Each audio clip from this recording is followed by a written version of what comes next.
हरे कृष्णा। तो सभी भक्तों का हार्दिक स्वागत है आज के प्रातःकालीन श्रीमद् भागवत क्लास में। हरे कृष्ण प्रभु तो जी। हमने कल पढ़ा बहुत डिटेल में। हमने कल पढ़ा प्रभुपाद के तात्पर्य में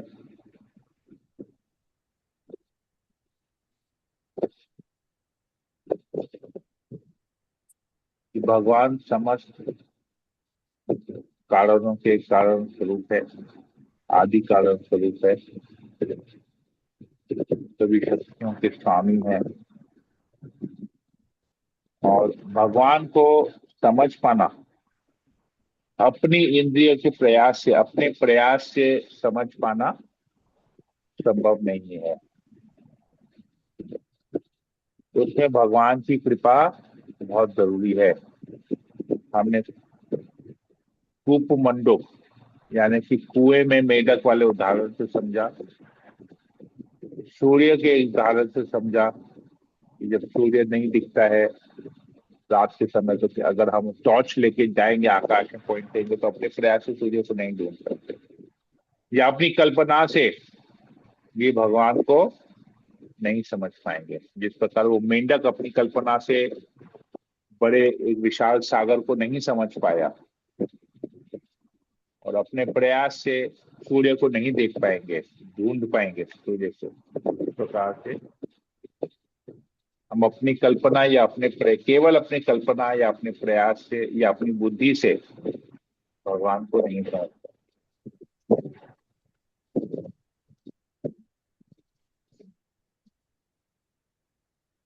तो क्या उपाय था कि हमको भगवान के चरण कमलों के प्रति, चरण कमलों का आश्रय लेना होगा। जब ऐसा हम करेंगे तो भगवान अपनी कृपा हमको देंगे। ददामी बुद्धि योगम तम, भगवान हमको बुद्धि देंगे, उचित ज्ञान देंगे, जिससे हम भगवान के पास जा सकेंगे और भगवान को देख सकेंगे। तो भगवान के प्रति समर्पित होना पड़ेगा, तभी भगवान की कृपा हमको मिलेगी। इसको भी हमने एक और उदाहरण से समझा था कि जैसे आपको अगर कहीं पर इनविटेशन मिलता है तो आप सोचेंगे कैसे जाएंगे, कहाँ जाएंगे, रास्ता ही नहीं पता। लेकिन उसी इनविटेशन के साथ आपको पिकअप सर्विस भी मिल जाए तो आप निश्चिंत हो जाएंगे। तो ये भगवान का पिकअप सर्विस भी है कि अगर आप भक्ति करेंगे, आपको केवल अपने आप को श्रृंगार करना है। भक्ति के जो नियम है या जो नववेदा भक्ति है उससे अपने आप को श्रृंगार करना है। केवल श्रवण कीर्तनम अर्चनम दासम शास्त्रम, इस प्रकार श्रृंगार करना है। तोला माला जप करना है, चार नियम पालन करना है, भगवान के शरणागत होना है। ये हमारा श्रृंगार है। जैसे हम कहीं पर जाते हैं अपने आप को कैसे सजाते हैं, संवारते हैं। माता जी लोग साड़ियाँ पहनती है, प्रभु जी भी कोई शर्ट पैंट पहनता है, कोई धोती कुर्ता पहनता है, अपने हिसाब से तिलक लगाता है, अच्छी तरह से सजता संवरता है कहीं जाने के लिए। उसी प्रकार वैकुंठ जाने के लिए भी हमको सजना संवरना पड़ेगा। हमारा श्रृंगार 16 वाला जप होगा, हमारा श्रृंगार चार नियम पालन होगा, हमारा श्रृंगार हमारी शरणागति होगी और पिकअप सर्विस भगवान का रहेगा। तो यहाँ पर स्वयंभू मनु कहते हैं कि जिस प्रकार भगवान सभी कारणों के कारण है, आदि कारण है, तो ध्रुव को यक्ष को जिम्मेदार नहीं मानना चाहिए। वो एक्चुअली भगवान ही है। तो ये भगवान की इच्छा होगी, जैसे ये संभव नहीं है तो हमको इसके बारे में ज्यादा सोचने की जरूरत नहीं है। कहने का अर्थ ये है कि अगर हमको लगता है हमारे जीवन में कोई एक ऐसा बुरा परिस्थिति आया है या हमारे साथ कुछ बुरा हो रहा है, तो उसको, उस व्यक्ति को जो कर रहा है उसको कारण नहीं मानना चाहिए, क्योंकि भगवान ही मूल कारण है। जहाँ तक हमने पढ़ा था आज हम लोग और आगे पढ़ेंगे। मलाचरण कर लेते हैं। तो ज्ञान ज्ञान चक्षुरुन्मिलितं येन तस्मै श्रीगुरुवे नमः। नमो विष्णुपादाय कृष्णप्रेष्ठाय श्रीमते जयप्रकाश स्वामी नामिने। नमो आचार्य पादाय निताय कृपा प्रदाय गौर सभादामदय नगर रामधारी।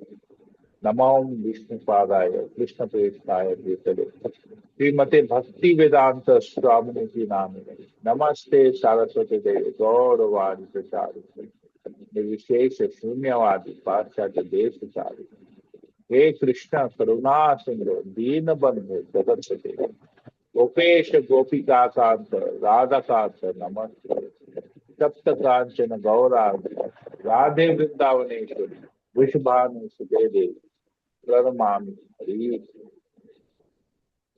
वांछा कल्पतरुभ्यश्च कृपा सिंधु पतितानां पावनेभ्यो वैष्णवेभ्यो नमो नमः। जय श्री कृष्ण चैतन्य प्रभु नित्यानंद श्री अद्वैत गदाधर श्रीवासादि गौर भक्तवृंद। हरे कृष्णा कृष्ण कृष्ण हरे हरे हरे राम राम की जय। ओम नमो भगवते वासुदेवाय। ओम नमो भगवते वासुदेवाय। ओम नमो भगवते वासुदेवाय। श्रीमद् भागवतम चतुर्थ स्कंद अध्याय नंबर 11। अध्याय का नाम है युद्ध बंद करने के लिए ध्रुव को स्वयंभू मनु की सलाह। श्लोक नंबर 25 आज पढ़ेंगे। मेरे बुक में आता है पेज नंबर 451। आप लोग देख लेंगे तो हम लोग प्रभुपाद के लिखे गए अनुवाद और तात्पर्य को पढ़ेंगे। श्लोक नंबर 25। भगवान ही इस भौतिक जगत की सृष्टि करते, पालते और यथा समय संहार करते हैं, किंतु ऐसे कार्यों से परे रहने के कारण में इनमें न तो अहंकार से और न प्रकृति के गुणों द्वारा प्रभावित होते हैं। तो भगवान कार्य कर रहे हैं, लेकिन कार्य करने में उनको अहंकार नहीं आता है, न ही वो उस प्रकृति के गुणों द्वारा प्रभावित होते हैं।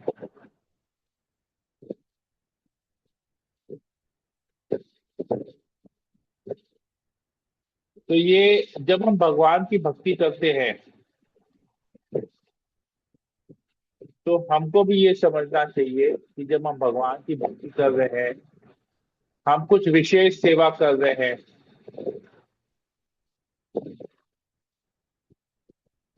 जो बहुत कम लोग ऐसी सेवा कर पाते हैं।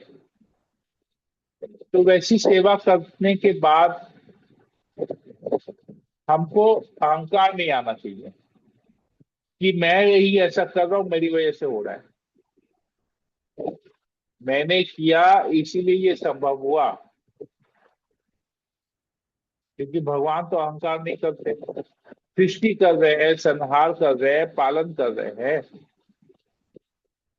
तो हमने कोई सेवा करना स्टार्ट किया, उस सेवा को अच्छी तरह से किया, सेवा को खत्म कर दिया, तो हमको अहंकार क्यों?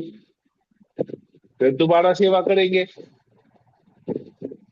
सेवा हमको विनम्र बनाता है। जिस सेवा को करके अगर हमको अहंकार आता है, वो सेवा सेवा नहीं है, वो सेवा है ही नहीं। सेवा का मतलब है दास।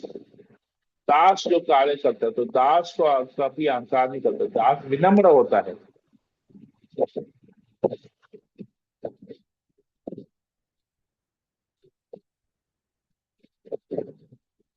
कभी कभी हम देखते हैं कि कोई व्यक्ति, कोई भक्त जब सेवा करता है तो उस सेवा को करते समय उसे कुछ डांट मिलती है, फटकार मिलता है। तो डांट फटकार जब मिलती है तो वो व्यक्ति नाराज हो जाता है। अब नाराज क्यों होगा? प्रकृति के 3 गुणों द्वारा हो रहा है, प्रकृति के गुण उस पर हावी पड़ जा रहे हैं। वो सोचते यार मैंने तो इतना सब कुछ किया, निस्वार्थ भाव से किया, फिर भी मुझे डांट मिल रहा है, मैं नहीं करूंगा। कितने लोग हैं जो सेवा करते हैं लेकिन गधे की तरह करते हैं। जैसे मुझे याद है, एक उदाहरण देता हूँ कैसे होता है। जैसे मुझे याद है, मैंने एक बार एक भक्त को प्रसाद का सेवा दिया था। मैंने उसको बोला था, प्रभु जी 250 लोगों का प्रसाद बनेगा,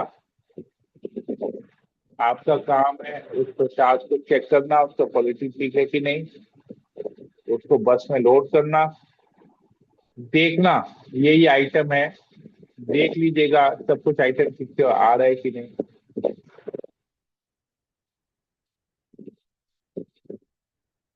क्योंकि मैं हो सकता हूँ उस समय उपस्थित ना रहा, अर्ली मॉर्निंग का था समय, तो पर भगवान की कृपा होगी या क्या होगा, मैं उस समय वहां पहुंच गया जब प्रभु जी लोग प्रसाद को बस में उठा रहे थे। तो अब ये प्रभु जी लोग आ गए, सही समय पे आ गए। उसमें एक व्यक्ति को जिसको मैंने इंचार्ज दिया एकदम सही समय पे आ गया, लेकिन मैं इसलिए बोला कि गधे की तरह काम किया क्योंकि उसने प्रसाद को उठा के बस में रख दिया। मैंने बोला प्रभु आपने टेस्ट किया, चखा कि सही बना है कि नहीं? अभी आप इसको लेके जाएंगे 2 घंटा दूर, 50 किलोमीटर दूर लेके जाएंगे, वहां पर जाके आप प्रसाद पाएंगे। अब वहां पर जब प्रसाद पाएंगे तो प्रसाद में अगर कुछ कमी हुई, नमक नमक इत्यादि मसाले में कुछ कमी, तो आप क्या कीजिएगा? आप वापस उसको लेके आइएगा 2 घंटे और समय ट्रैवल करके, तब तक तो आपका प्रसाद खाने का समय चले, लंच का समय हो जाएगा। आपको टेस्ट करके जाना चाहिए ना। अब वहां पर जाके आप लोग चिल्लाएंगे कि कैसा बना है, फीका बना है, मीठा बना है, ये बना है, वो बना है, तब तो शिकायत करके फायदा नहीं होगा। तो अभी जब आप प्रसाद उठा रहे बस में, तो कम से कम टेस्ट तो कर लीजिए। तो जो भी अगर कुछ कम बेसी होगा तो 10 मिनट, 10 मिनट रुक के जाएगा गाड़ी, लेकिन एटलीस्ट प्रसाद एकदम ठीक से अच्छी तरह से बन के जाएगा ना, स्वाद के हिसाब से होगा। अब 6 बजे आप लोग निकल रहे, 8 बजे पहुंचिएगा, पहुंचिएगा आपको भूख लगेगा। और दूसरा बात, क्वांटिटी ठीक है कि नहीं आपको देखना पड़ेगा। ऐसा नहीं वहां पहुंच गए, 250 का प्रसाद है, 200 लोग में प्रसाद खत्म हो गया, बाकी 50 लोग को आप क्या करवाइएगा वहां पर जंगल के बीच में? अब इतने भी हमारे भक्त जो है उच्चतर कैटेगरी के नहीं है कि जंगल के पत्ते और जंगल में फल तोड़ के, बेर तोड़ के खाएंगे। अब सतयुग के तो है नहीं जीव, सब कलयुग के जीव है, तो पत्ते और फल खाने से रहे, पेड़ से तोड़ के। तो जब आपको सेवा दिया गया तो आप अच्छी तरह से सेवा कीजिए ना, क्योंकि अगर आप सेवा कर रहे हैं, सेवा को अच्छी तरह से नहीं कर रहे, तो वो सेवा नहीं हुआ, वो तो गधा मजूरी हुआ। सेवा मतलब भगवान की है, तो भगवान की सेवा, भक्तों की सेवा के लिए बुद्धि लगाना पड़ेगा, केवल शरीर के बल से नहीं होगा, दिमाग लगाना पड़ेगा, तभी वो सेवा सही तरीके से होगी। अब भगवान भी मान लीजिए, अब जैसे हम पढ़ते हैं कि ब्रह्मा की सृष्टि होती है और ब्रह्मा जी तपस्या करते हैं, फिर भगवान प्रकट होते हैं, फिर भगवान उनको सृष्टि कैसे करना है पूरा ज्ञान देते हैं। अभी सोचिए, अगर भगवान बोलते कि छोड़ यार, क्या ज्ञान दूंगा तुमको, करो अपने आप से, आपसे जुड़ते नहीं करो, तो ब्रह्मा जी क्या करेगा? गधा मजूरी करेगा। ये ब्रह्मा जी तो बुद्धि लगा नहीं रहा है, कि उसने भगवान से बुद्धि ली नहीं। मान लीजिए ब्रह्मा जी भगवान से बुद्धि लेते भी है कि सृष्टि कैसे करना है, लेकिन बोलते हैं, छोड़ो यार इतना दिमाग कौन लगाएगा, सृष्टि तो करना है, कौन सा मेरे को पालन करना है, पालन तो भगवान का काम है। तो मैं क्यों माथा लगाऊं इतना, तो मैं जैसे तैसे करके बना दूंगा, सृष्टि कर दूंगा। अब जीवात्मा बनाए, मनुष्य बनाए, मनुष्य में 4 पैर डाल दिए, शरीर मनुष्य का दिया, पैर 4 दे दिए, और कुत्ते का शरीर दिया, कुत्ते के शरीर में 2 हाथ 2 पाँव डाल दिए, तो चलेगा क्या? नहीं चलेगा। तो ब्रह्मा जी भी सृष्टि कर रहे हैं तो परफेक्ट कर रहे हैं ना, सब योनियों को परफेक्ट बना रहे हैं, जैसे भगवान ने उनको बोला है वैसे वो 84 लाख योनियां परफेक्ट बना रहे हैं। 84, 84 लाख योनियां, समझ रहे हैं? 84 लाख योनियां किसे बोलते हैं? पेड़ बनाएंगे, पेड़ पौधे बनाएंगे, जानवर बनाएंगे, रेंगने वाले कीड़े बनाएंगे, मनुष्य बनाएंगे, मनुष्य भी विभिन्न विभिन्न कैटेगरी के मनुष्य बनाएंगे। 4 लाख योनियां है, मनुष्यों में 4 लाख योनियां है, सोचिए कितना कॉम्प्लिकेटेड जॉब है। अगर ब्रह्मा जी उसमें बुद्धि नहीं लग, ब्रह्मा जी को तो सेवा मिली ना, उन्हें तो सेवा मांग के ली, प्रार्थना किया कि आप मुझे बुद्धि दीजिए, मैं सृष्टि कैसे करूं, आप मुझे गाइड कीजिए, ये मेरे लिए सेवा है। साथ साथ फिर अलग अलग नारकीय लोग बनाते हैं, पाताल, रसाताल, सुतल, अतल, वितल सब बनाते हैं, तो उसमें भी अलग अलग डिवीजन बनाते हैं कि कौन सा व्यक्ति कहाँ जाएगा, कौन सा काम करेगा, तो कौन से लोक में उसको डालना है। तो कितना परफेक्टली कर रहे हैं, क्यों बुद्धि लगा रहे हैं, भगवान ने जो बुद्धि दिया उस बुद्धि को यूज कर रहे हैं। तो हमारे लिए जब सेवा का मामला आता तब हमारी बुद्धि कहाँ जाती है, तब तो बुद्धि भ्रष्ट हो जाती है, बुद्धि लगाती नहीं, बोलता अरे प्रभु ने बोला ऐसा करने के लिए, हम कर लेंगे। अरे ऐसा बोला है करने के लिए तो सही तरीके से समझो तो सही, पहले सबसे पहला बात तो भक्त लोग ठीक से समझते नहीं है, जल्दी से समझते नहीं है। समझेंगे फिर सेवा करेंगे, समझते नहीं है। ब्रह्मा जी भी अगर नहीं समझते, ज्ञान नहीं लेते भगवान से, तो सृष्टि का सेवा कर पाते क्या? इतना परफेक्ट सृष्टि बना, देखिए कितना सुंदर है सब कुछ, योनिया कितनी अच्छी की बनी हुई है, कितने तरह के पेड़ पौधे हैं, कितना कुछ अच्छी तरह से बनाया है ब्रह्मा जी ने। तो कहने का अर्थ है कि इतना सब कुछ करने के बाद भी भगवान को अहंकार नहीं होता है, लेकिन हम थोड़ा सा भी करते हैं ना, हमको अहंकार आ जाता है।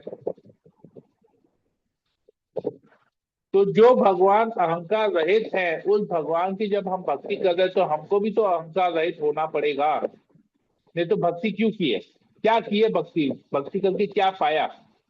अहंकार रहित व्यक्ति की भक्ति कर रहे हैं और खुद अहंकार रहित हो नहीं पा रहे हैं। ये तो वही बात हो गया कि स्कूल गए पढ़ाई लिखाई करने, लेकिन पढ़ाई लिखाई किए नहीं,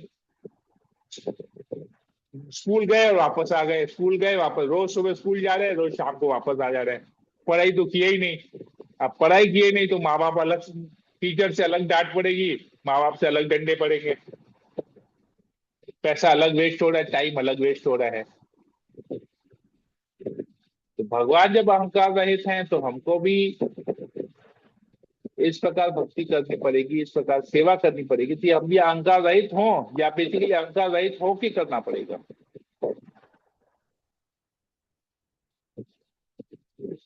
तो प्रभुपाद जी तात्पर्य में लिखते हैं, बद्ध जीव अहंकारी होता है और अपने कर्म के फलस्वरूप वह इस जगत में अनेक प्रकार की देह प्राप्त करता है। कभी उसे देवता की देह प्राप्त होती है और वह देह को स्वात्म मान बैठता है। इसी प्रकार जब उसे कुत्ते की देह प्राप्त होती है तो वह अपने स्व को वही देह मान लेता है। किंतु भगवान के लिए देह तथा आत्मा में ऐसा कोई अंतर नहीं है। अतः भगवत गीता का प्रमाण है कि जो व्यक्ति कृष्ण को सामान्य मनुष्य समझता है वह उनके दिव्य स्वभाव से परिचित नहीं है और महामूर्ख है।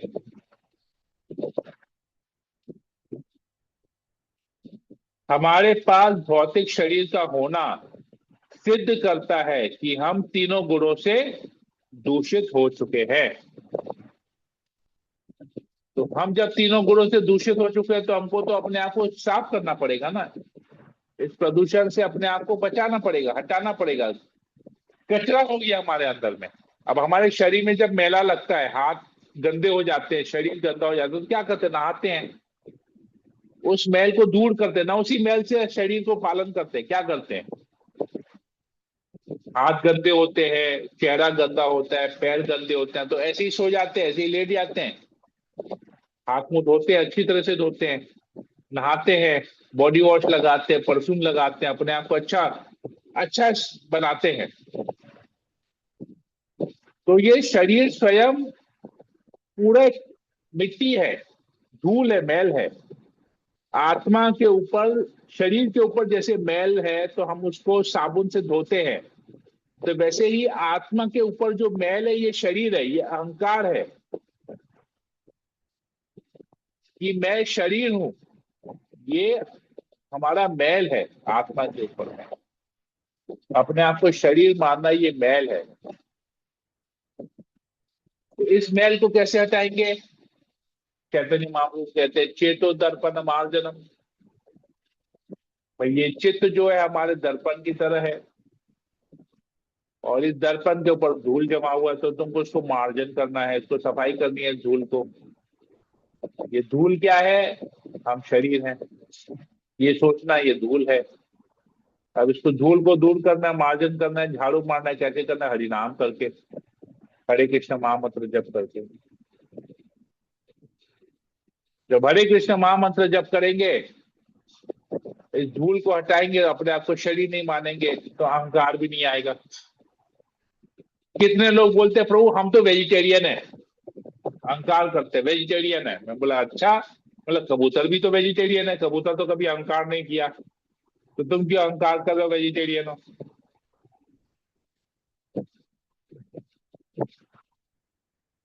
बोला देखा मैंने ना 10-10, 15-15, 20-20 किलो का, 25 किलो का ना प्रसाद का गमला उठाया। मैं गधा तो 50 किलो उठाता है, अहंकार करने का क्या बात है, तुम तो 20 किलो में थक गया, गधा तो 50 किलो उठाता है, तो कौन सा बड़ा काम किया? बोलते मैं ना यहां से वहां दौड़ा, स्पीड में दौड़ा, 15 सेकंड में दौड़ के खत्म कर दिया। मैं बोला अच्छा, यहां से वहां तो चीता 5 सेकंड में दौड़ लेता है। चीता 5 सेकंड में दौड़ा, तो 15 सेकंड लगा रहा है, अहंकार करने का क्या जरूरत है, तुम तो चीता से फास्ट नहीं है। समझना पड़ेगा।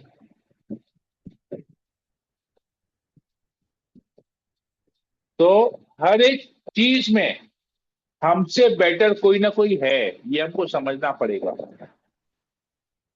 हर एक कार्य जो हम कर रहे हैं, उस कार्य को हम परफेक्ट नहीं है उस कार्य करने में, हमसे बेटर कोई है उस कार्य को करने वाला, तो अहंकार क्यों करें?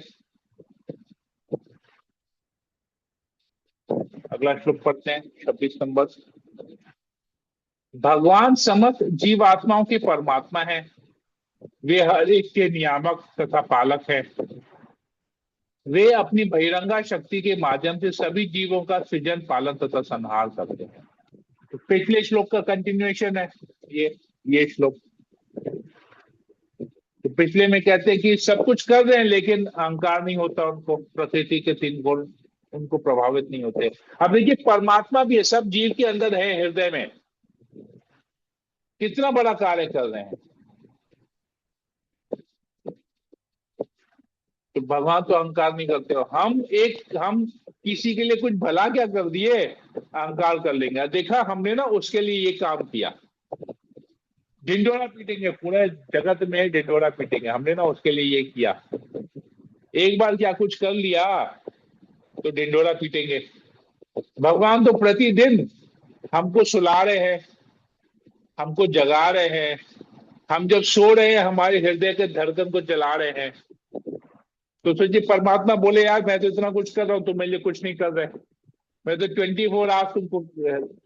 हम लोग को खुशबू सूंघने में परमात्मा की कृपा है, हम सांस ले रहे हैं परमात्मा की कृपा है, हम सो रहे हैं, आंख बंद कर रहे हैं, नींद में जा रहे हैं, परमात्मा की कृपा है, हम नींद से उठ रहे हैं, परमात्मा की कृपा है, सोए हुए हैं और हमारा दिल धड़क रहा है, जीवित है, परमात्मा की कृपा है। तो परमात्मा कितना कुछ कर रहे हैं हमारे लिए।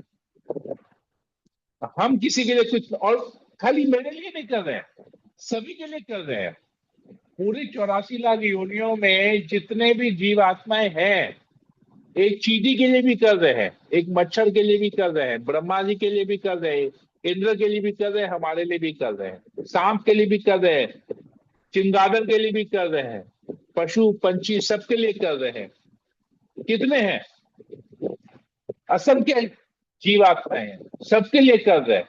परमात्मा यही, फिर भी अहंकार नहीं होता उनको, सब कुछ कर रहे हैं। और हम कुछ एक कार्य किसी जीवन में, पूरे जीवन काल में किसी एक व्यक्ति के लिए कोई एक कार्य कर देंगे तो जीवन भर उसका ढिंढोरा पीटेंगे। ठीक है, हमने ऐसा किया, इतना मुसीबत में था, मैंने उसको हेल्प किया, मैं नहीं करता तो आज वो कहाँ पड़ा रहता। वाह, तो ये नहीं होना चाहिए। तो बहिरंगा शक्ति से भगवान, तो ये केवल बहिरंगा शक्ति से कर रहे हैं, अंतरंगा शक्ति के बारे में तो हम जान ही नहीं पा रहे हैं। हम लोग जो देख रहे हो भगवान की बहिरंगा शक्ति को ही देख पा रहे हैं, तो बहिरंगा शक्ति को ही देख के कंप्लीट नहीं कर पाएंगे, अंतरंगा शक्ति को कहां से समझेंगे।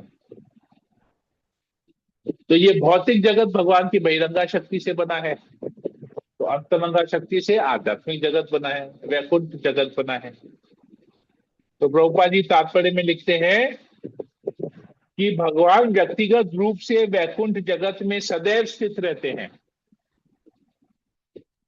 भगवान पर्सनली वैकुंठ में रहते हैं, परमात्मा के रूप में यहां रहते हैं, लेकिन पर्सनली वैकुंठ में रहते हैं। तो भौतिक जगत में भी जहां कहीं भी वे व्यक्तिगत रूप से उपस्थित रहते हैं, वे वैकुंठ जगत ही माना जाता है। तो भगवान इस भौतिक जगत में भी बहुत जगह है व्यक्तिगत रूप में, उस हर एक जगह को, जैसे हम क्षीरोदक्षाय विष्णु, क्षीरोदक्षाय विष्णु इस भौतिक जगत के अंदर है, क्षीर सागर में रहते हैं, जहां पर ब्रह्मा जी जाके प्रार्थना करते हैं।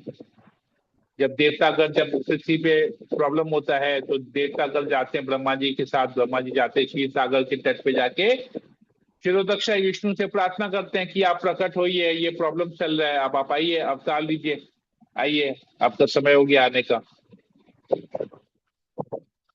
तो भगवान आते हैं, तो उस वो जगह भी भौतिक जगत के अंदर है, भौतिक सृष्टि के अंदर, लेकिन वो वैकुंठ है।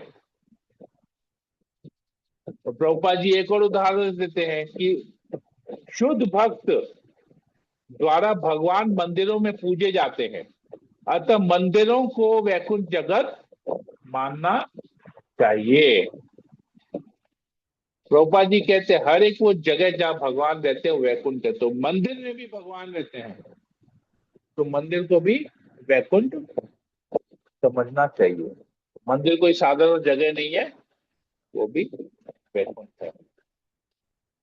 27 नंबर श्लोक में पढ़ते हैं, हे बालक ध्रुव, तुम भगवान की शरण में जाओ, जो जगत की प्रगति के चरम लक्ष्य हैं। ब्रह्मा आदि सहित सभी देवगण उनके नियंत्रण में कार्य कर रहे हैं, जिस प्रकार नाक में रस्सी पड़ा बैल अपने स्वामी द्वारा नियंत्रित किया जाता है। तो जो भी करना है, अपने आप को स्वतंत्र नहीं समझना है, भगवान द्वारा कंट्रोल्ड समझना है, कंट्रोलर नहीं समझना है। तो ये अपने आप को अगर कंट्रोलर समझेंगे तो ये भौतिक रोग है, और इसी भौतिक रोग के कारण हमको ये भौतिक शरीर मिलता है। तो भौतिक रोग से मुक्त होना है, भगवान सुप्रीम कंट्रोलर है, भगवान परम नियामक है। तो ये समझ के अपने जीवन को हमको व्यतीत करना है।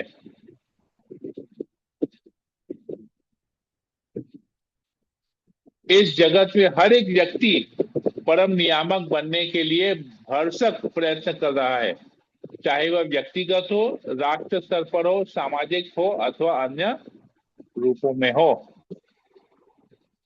तो ध्रुव महाराज को उनके पितामह ने युद्ध करने के लिए मना किया, क्योंकि उनको चिंता थी कि ध्रुव व्यक्तिगत आकांक्षा के कारण रक्षों की समग्र जाति को युद्ध में विनष्ट कर देने पर तुले थे। अतः इस श्लोक में स्वयंभू मनु परम नियंता की स्थिति बताकर ध्रुव की मिथ्या आकांक्षा के अंतिम अंश को भी मिटा देना चाहते थे। ध्रुव समझता है कि मैं ही नियामक हूं, मैं जिसको चाहे मार सकता हूं, मैं कुछ भी कर सकता हूं, लेकिन ऐसा नहीं है। तो बोले नहीं, तुम नहीं हो, नियामक, तुमको किसी को वध करने की जो है परमिशन नहीं है। परम नियामक जो भी करना है भगवान ही करेंगे।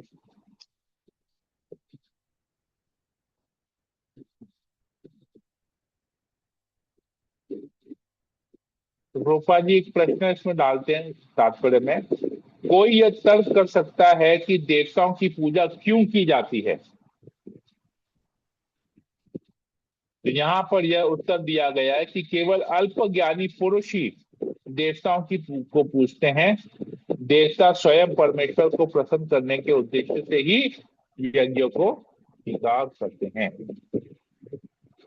तो देवताओं की पूजा अल्टीमेटली देवता भगवान से प्रतिनिधि है, लेकिन भगवान को डायरेक्ट नहीं पूछ के देवता को जो पूछता है वो अल्प ज्ञानी होता है। ये इसको एक बहुत दूसरे एक उदाहरण से समझ सकते हैं कि जैसे हमारे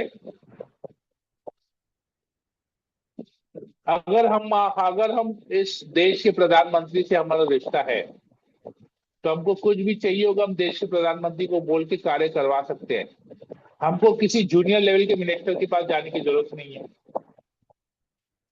ये वही चीज दे रहा है। अगर जूनियर लेवल के मिनिस्टर के पास जाएंगे मतलब हम कुछ ऐसा चाहते हैं जो प्रधानमंत्री को मंजूर नहीं है, इसलिए हम जूनियर मिनिस्टर के पास जा रहे हैं।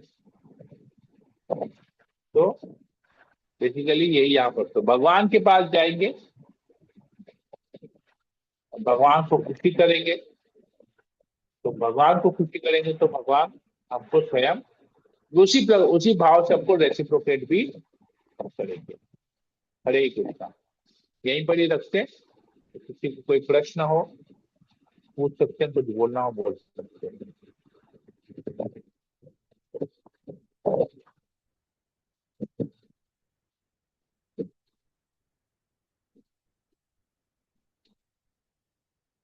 कोई प्रश्न है किसी को?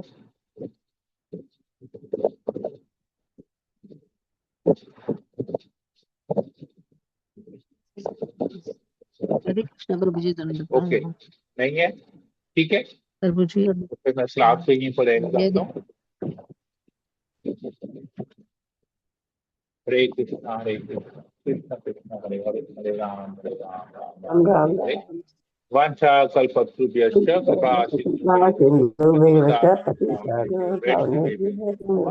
नवेद भक्तवृंद की जय, जगत श्री प्रभुपाद की जय, श्रीमद् भागवतम की जय। सभी को प्रभु जी धन्यवाद।